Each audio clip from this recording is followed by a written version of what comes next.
नमस्कार दोस्तों। आप जोर की रिक्वेस्ट है, आप सब वीडियो को ज़्यादा से ज़्यादा सपोर्ट कीजिए। ये देख लीजिए, डॉक्टर मुझे इतना सुई देता है,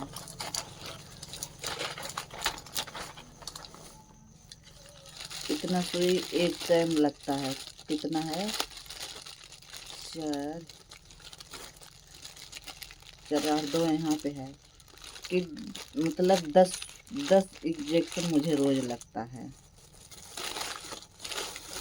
तो आप सब वीडियो के ज़्यादा से ज़्यादा सपोर्ट कीजिएगा, भूलिएगा नहीं।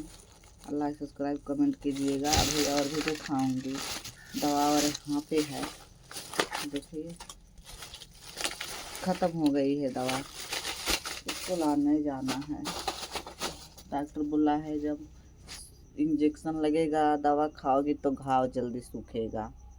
तो इसलिए हम बहुत परेशान हैं दोस्तों। हाथ जोड़ कर रिक्वेस्ट है, वीडियो की ज़्यादा से ज़्यादा सपोर्ट करें और लाइक सब्सक्राइब करें, भूलें ना।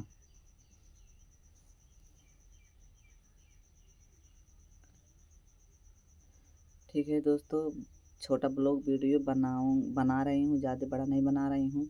और जितना मेरा वीडियो यूट्यूब चैनल पे, फेसबुक चैनल पे मतलब जा रहा है इतने समय, ये मैं वीडियो पहले से अपलोड करके रख ली हूँ। जब मैं मतलब बीच में गई थी, तकलीफ़ हो गई थी, तब मेरा वीडियो सब अपलोड करके रख ली हूँ।